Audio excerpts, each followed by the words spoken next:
नमस्कार आप सभी प्यारे दोस्तों को। दोस्तों आज मैं बात करूंगा कि जो हमारा यूजीसी नेट इंग्लिश का पेपर हुआ था इसके बारे में हल्की सी चर्चा करूंगा। उम्मीद करता हूं कि आपको वीडियो ज़रूर पसंद आएगी। अगर वीडियो पसंद आती है तो चैनल को सब्सक्राइब करना ना भूलें। सबसे पहले तो कट ऑफ के बारे में थोड़ी सी बात करेंगे और उसके बाद बात करूंगा कि आपने प्रेपरेशन कैसे करनी है अब आने वाले एग्ज़ाम के लिए। देखिए इस बार का जो हमारा पैटर्न था, जो एग्ज़ाम का पैटर्न था वो एज कंपैरेटिवली इजी था, इजी टू मॉडरेट था। तो जो पॉसिबिलिटीज़ हैं वो ये है कि आपका जो कट ऑफ है वो हाई जाने की संभावना है 1-2% पिछले साल की तुलना में। तो जो व्यक्तिगत मेरा अनुभव रहा है, क्योंकि हम काफ़ी समय से प्रिपरेशन भी कर रहे हैं, तो मुझे ये लगता है कि जो हमारी जनरल की नेट की कट ऑफ जाएगी, अगर आपके 90 प्लस यानी कि 92-3 क्वेश्चन ठीक है तो आपका जनरल में जो है वो नेट होने की पॉसिबिलिटीज़ है। और दूसरा जो जेआरएफ की उम्मीद है वो 102 से ऊपर ही आपके क्वेश्चन ठीक होने चाहिए, यानी कि आपका जो 62% जनरल में नेट की पॉसिबिलिटी है 61 से 2, और आपका 68-70 जनरल में जेआरएफ की पॉसिबिलिटी है 68-70। ध्यान रखिएगा। ओबीसी में अगर मैं कहूं कि आपका नेट जो है 54, यानी कि आपके जो है 82 से 3 क्वेश्चन ठीक होने चाहिए, यानी कि आपका 54% जो है एट लीस्ट होना चाहिए ओबीसी के लिए।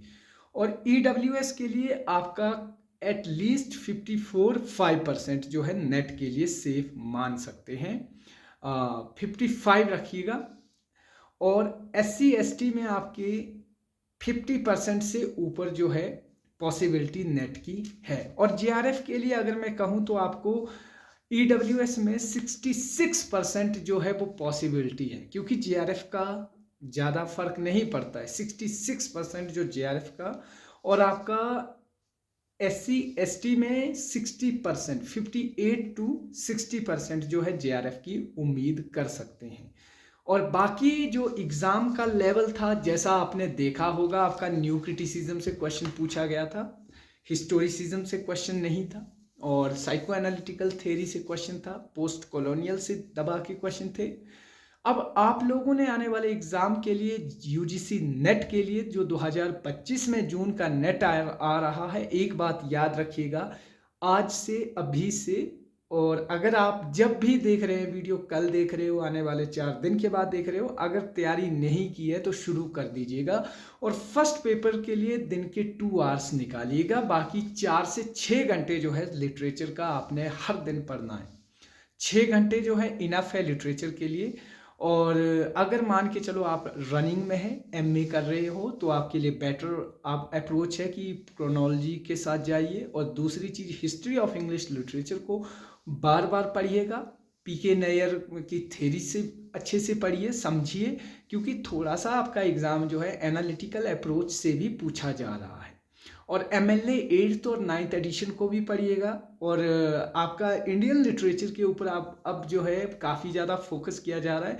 हालांकि क्वेश्चंस उस डीप लेवल से नहीं आ रहे हैं, लेकिन फिर भी जो है आपको अब डीप जाने की ज़रूरत है, क्योंकि ये ब्लूप्रिंट है कि अब जो है आपको डीप क्वेश्चन भी पूछे जाने की पॉसिबिलिटीज़ है। नोबेल प्राइज़ विनर देखिए, साहित्य बुक प्राइज़ विनर को देखिए, ठीक है। और दूसरा आप जो है मेन बुकर प्राइज राइटर्स को की जो है कैनन लिस्ट बना लीजिए।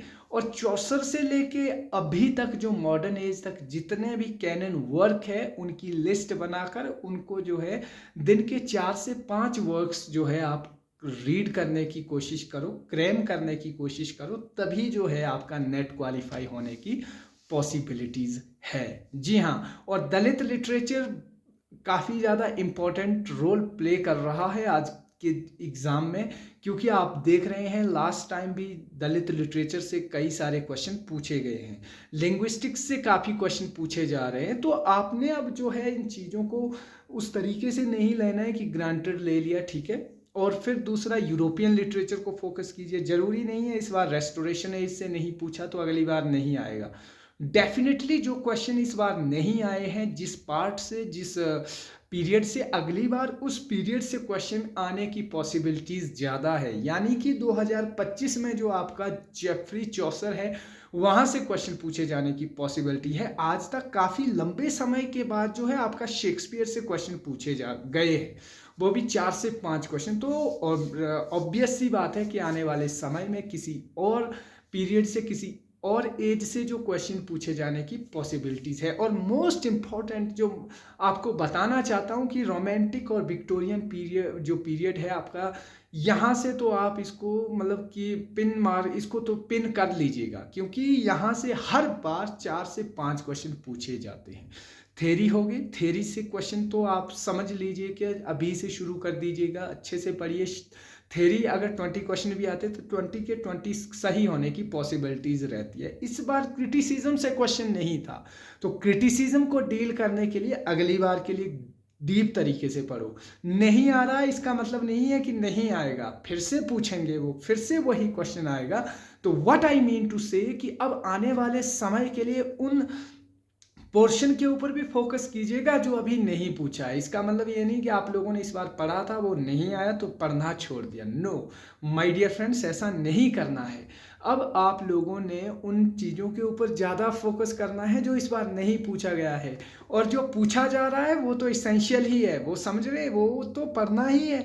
अगर वो नहीं पढ़ पा रहे हैं तो मीन्स कि हम अपने आप को भगा रहे हैं, उस अपनी प्राइम ड्यूटी से, हम प्राइम रिस्पॉन्सिबिलिटी से भगा रहे हैं खुद को। तैयारी कीजिएगा, अच्छी अच्छी बुक्स लीजिएगा, नोट्स लीजिएगा, और आने वाले समय में मैं इस यूट्यूब चैनल से एक सीरीज़ चलाऊंगा, बढ़िया सीरीज़ चलाऊंगा, और पॉसिबिलिटी है कि मेरे 5 से 6 महीने के भीतर जो है काफ़ी अच्छी एक I am trying to make my own notes की वो एक अच्छी सुविधा, अच्छे एक कोस्ट पे, मतलब सबसे सस्ती कोस्ट पे स्टूडेंट्स को अवेलेबल करवा सकूं। क्योंकि आप जानते हैं कि आज के दौर में इस मतलब डिजिटल एज में, डिजिटल एरा में बहुत लूट मची हुई है। तो थोड़ा सा एक अपनी तरफ से प्रयासरत हूँ, होगा नहीं होगा ये आपको गारंटी नहीं देता हूँ, लेकिन प्रयासरत हूँ। जिस दिन कंप्लीट हो जाएगा आपके बीच में भी जरूर आऊँगा, लेकिन इसके लिए आपको चैनल को सब्सक्राइब करना होगा, यही हमारी मोटिवेशन होती है। जी हाँ दोस्तों, और आने वाले समय के लिए मेरी तरफ से ढेरों सारी शुभकामनाएं, ढेरों सारा प्यार। जय हिंद दोस्तों, और कोई भी इंक्वायरी होगी तो कमेंट बॉक्स में जरूर पूछे। जय हिंद।